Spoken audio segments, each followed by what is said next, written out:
Samantha Taylor, an FBI agent, and her young son Elijah find their vacation at a resort turning into a nightmare when they become the targets of racial harassment by two local police officers. Samantha uses her skills to fight and discover they are part of a large network of corruption. Will Samantha be able to protect her son while fighting this larger conspiracy? Before we continue, have you subscribed yet? Hit that button for more amazing stories, and tell us in the comments where you're watching from. The morning sun filtered through the curtains of Samantha Taylor's home, casting warm patches of light across the living room floor. Suitcases lay open, surrounded by vacation essentials. 8-year-old Elijah bounced on his toes as he clutched his favorite blue swim goggles. "Mom, did you pack my new swim shorts?" Elijah asked, his eyes bright with anticipation. "The ones with the sharks on them?" Samantha smiled, checking a neat pile of clothes. "Right here, sweetie. Already packed them." She tucked the swim shorts into his suitcase along with extra towels and sunscreen. After zipping up the last suitcase, Samantha emerged from her bedroom, her FBI badge and gun secured in their usual hiding spot. She'd promised herself no work on this vacation. She and Elijah needed this time together. "Everyone almost ready?" she asked, picking up their heaviest bag with ease. "Got everything," Elijah replied, scampering back with his tablet. They loaded the car and pulled away from their house. Elijah pressed his face against the window, watching their neighborhood fade behind them. "How long until we get there?" he asked. "About 4 hours, champ," Samantha answered. "We'll stop for lunch along the way." 2 hours into their journey, they pulled into a small roadside diner. As they walked in, several heads turned, lingering looks following them to their booth. Samantha squeezed Elijah's hand gently, guiding him to sit beside her. Their waitress approached, her smile not quite reaching her eyes. They ordered sodas, trying to ignore the whispers. Samantha maintained her calm demeanor, though she felt a familiar tension building. She reached for Elijah's hand, their fingers intertwining in silent support. "Look, they have chocolate chip pancakes," Samantha said brightly to Elijah. His face lit up, momentarily forgetting the uncomfortable atmosphere. The food arrived quickly. They ate, keeping the conversation light, and focused on their upcoming vacation plans. Late afternoon sun painted the sky in warm hues when they finally pulled up to the lakeside resort. The building rose impressively against the waterfront. Luxury cars filled the parking lot and well-dressed guests strolled the manicured grounds. At the front desk, the clerk's professional smile faltered slightly as they approached. "Welcome to Lakeside Resort," she said, her tone overly formal. "I have your reservation here, Ms. Taylor." Samantha handed over her credit card and ID. She'd promised herself no special treatment, no pulling rank. This was a normal family vacation. The clerk's fingers clicked rapidly on her keyboard, her eyes occasionally flicking up to study them. "You're in room 342, she said finally, sliding over their key cards. "Third floor, lake view. Please note our pool and facility rules are strictly enforced for all guests." They made their way to their suite. Other guests in the hallway moved to the far side as they passed, polite smiles masking obvious discomfort. Their room was spacious with large windows overlooking the sparkling lake. Elijah immediately ran to the window. "Can we go swimming now?" "Let's unpack first, honey," Samantha said, already organizing their clothes into drawers. She did a subtle sweep of the room, old habits died hard, before starting to unpack her own suitcase. After unpacking, they decided to explore the resort grounds. Elijah practically bounced down the hallway, his energy renewed after the long car ride. "Look at the pool!" Elijah pressed his face against the glass windows overlooking the outdoor area. The massive pool sparkled in the evening light. "Please, can we go swimming now?" "Dinner first," Samantha said firmly, though her heart ached at his eager expression. At the hotel restaurant, a hostess led them to a table. Samantha's attention shifted to the bar area. 2 men sat there, both wearing casual clothes that couldn't quite hide their law enforcement bearing. Samantha recognized the older one, Detective Greg Marks, from an FBI briefing about local law enforcement. There had been whispers about excessive force complaints. The younger officer beside him carried himself with aggressive confidence. Samantha kept her face carefully neutral. She focused instead on Elijah's excited chatter about swimming plans. The food was excellent, yet the weight of unwanted attention made the meal less enjoyable than it should have been. As they stood to leave, Samantha heard one of the officers mutter something, followed by low laughter. She kept walking, her hand gentle but firm on Elijah's shoulder, guiding him toward the exit. Back in their suite, the tension slowly melted away. Elijah immediately went to his drawer, pulling out his shark-patterned swim trunks. "They're ready for tomorrow," he announced proudly. Samantha sat on the edge of their king-sized bed, kicking off her shoes with a sigh of relief. "Come here, baby," she called to Elijah, who bounded over. She pulled him into a tight hug. "Mommy, will you come swimming with me tomorrow?" Elijah asked.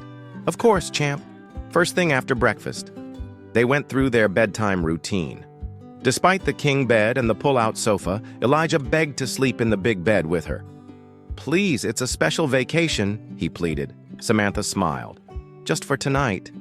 They settled into bed, Elijah snug beside her. Morning sunlight streamed through the curtains. Elijah was already up, practically vibrating with excitement as he changed into his swim trunks. Samantha packed their pool bag, helping him apply sunscreen. "Ready, baby?" she asked, shouldering their bag. "Ready?" Elijah bounced on his toes, already heading for the door. The pool area was still relatively quiet. The water sparkled invitingly, the waterfall feature creating a peaceful background rhythm. "Remember the rules," Samantha said as they claimed 2 chairs in a sunny spot. "No running, no diving, and stay where I can see you." "I know, Mom," Elijah said, but he was already edging toward the water.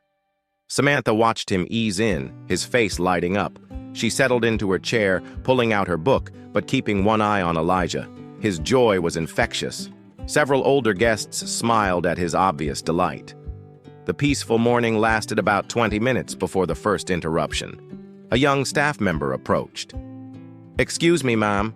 Could I see your room key? Just a routine check." Samantha noticed he hadn't asked the same of any other guests. She kept her voice neutral, pulled out their key card, and watched his face as he verified it. "Thank you, Ms. Taylor. Enjoy your stay."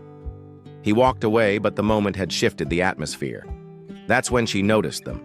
Detective Marks and Officer Riley, now in swimming trunks, emerging from the men's changing room. They claimed chairs directly across the pool, positioning themselves with a clear view of Samantha and Elijah. The temperature seemed to drop despite the warming sun. Neither entered the pool. Samantha kept her face carefully neutral.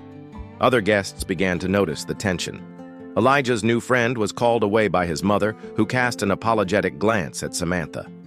Finally, Elijah paddled to the edge of the pool. "I'm hungry," he announced.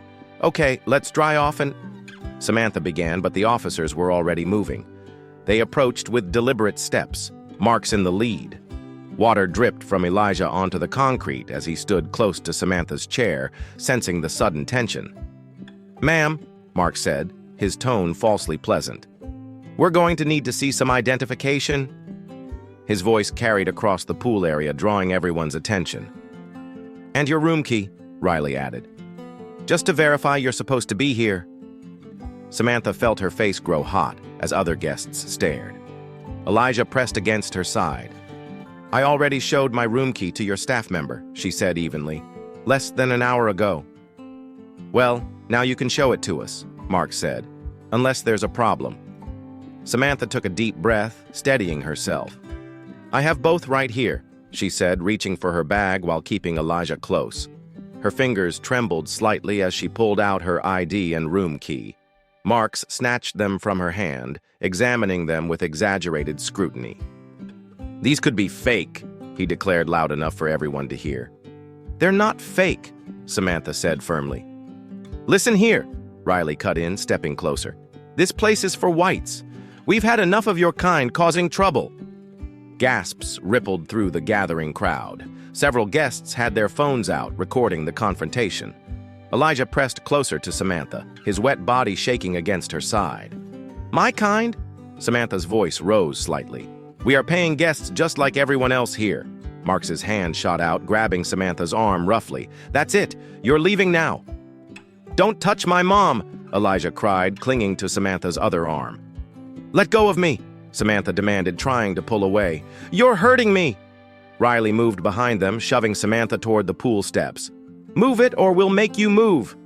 "I said, let go!" Samantha struggled against Marks's grip. With a swift movement, she twisted free, breaking his hold with a precise pressure point technique she'd learned in her FBI training. She then spun to face Riley. As he lunged, she sidestepped, catching his arm and twisting it behind his back in one smooth motion. Riley yelped in pain, his knees buckling. "Federal agent!" Samantha's voice boomed across the pool area as she pulled her FBI badge from her swimsuit pocket. "Stand down, both of you!" The crowd fell completely silent. Phones recorded everything. Marks froze halfway to his feet, his face draining of color. Riley stopped struggling, his mouth hanging open in shock. Karen Foster, the hotel manager, came running with 2 security guards in tow. "What? What's happening here?" she stammered. "These officers assaulted me and terrified my son," Samantha said, her voice controlled but fierce. "They attempted to forcibly remove us from the pool based solely on our race. When I intervened, they attacked me. A federal agent." The security guards exchanged uncertain glances. Karen's face went pale. "We didn't know," Marks began, but Samantha cut him off. "You didn't know what? That we were guests? That we had every right to be here? Or just that the mother could fight back?" Marks and Riley backed away, their bravado completely deflated. The crowd had grown larger, with guests calling out support for the Taylors. "Mrs. Taylor," Karen said, wringing her hands, "I cannot express how deeply sorry—" "Save it," Samantha cut her off. "This isn't over, not by a long shot." Karen Foster hovered near them. "Please let me make this right. We'll upgrade you to our lakeside suite immediately at no extra charge, of course, and all your meals will be complimentary. What we want is accountability, not bribes," Samantha said. "I've already contacted Chief Evans. He's personally coming to address this situation." "Good," Samantha said firmly, "because those officers need to face consequences." In their new suite, spacious and overlooking the lake, Elijah sat close to Samantha on the couch while she made phone calls. A knock at the door announced Chief Richard Evans's arrival. "Mrs. Taylor, I want to personally apologize for the unprofessional conduct of my officers." "Unprofessional? They assaulted me and traumatized my son," Samantha replied. "A regrettable misunderstanding," Evans said smoothly. "Officers Marks and Riley have been placed on administrative leave pending review." "Administrative leave isn't enough," Samantha said. "They should be fired and charged." After Evans left, there was another knock. A woman with a press badge stood in the hallway. "Cassie Flores, local news. I'd love to get your perspective on what happened today." Samantha shook her head. "No comment at this time." "I understand," Cassie said, slipping her card. "But there's more to this story than you know. Call me if you change your mind." That evening, they went to dinner. Other diners stared openly or whispered. Elijah pushed his food around his plate. "I'm not very hungry, Mom." "Try to eat a little more, sweetie," Samantha encouraged. As they walked back to their suite, other guests quickly moved aside, some avoiding eye contact entirely. Samantha unlocked their door, then froze. A piece of paper had been slipped underneath. Her hands shook as she picked it up and read the message. "Get out while you can." "I'm calling hotel security," Samantha said bitterly. "They're probably the ones who let whoever did this onto our floor." Elijah looked between his parents, sensing their tension. "What's wrong?" "Nothing, baby," Samantha assured him, though her voice wavered. Once Elijah was in the bathroom, Samantha pulled him close. "We're not leaving," she said firmly. "That's exactly what they want." She carefully folded the threatening note and placed it in an evidence bag from her briefcase. "Every action they take just gives us more proof of their corruption." The next morning, sunlight streamed through the windows, but it did little to lift the heavy atmosphere. Samantha and Elijah stood in the living room. "I don't like this, Mom," Elijah said, holding up the threatening note from the night before. "I need to dig deeper," Samantha said firmly. "There's more going on here than just 2 racist cops." The hotel staff, the management, they're all connected somehow. But first, let's go. We're getting out of here, not because they want us to, but because this is now a crime scene. We're taking this home to process the evidence and fight them from there. Samantha quickly packed their belongings, all while Elijah watched cartoons. "Can we go swimming today?" he asked. "Actually, honey," Samantha forced a bright smile. "We're going home. We'll find a much better pool there." They checked out of the resort, ignoring the cold stares and whispers, Samantha's head held high. As they drove away, Samantha pulled out her phone. She was calling Diane at the Civil Rights Legal Defense Fund and Cassie Flores, the reporter. This was her case now. They had picked the wrong family to mess with.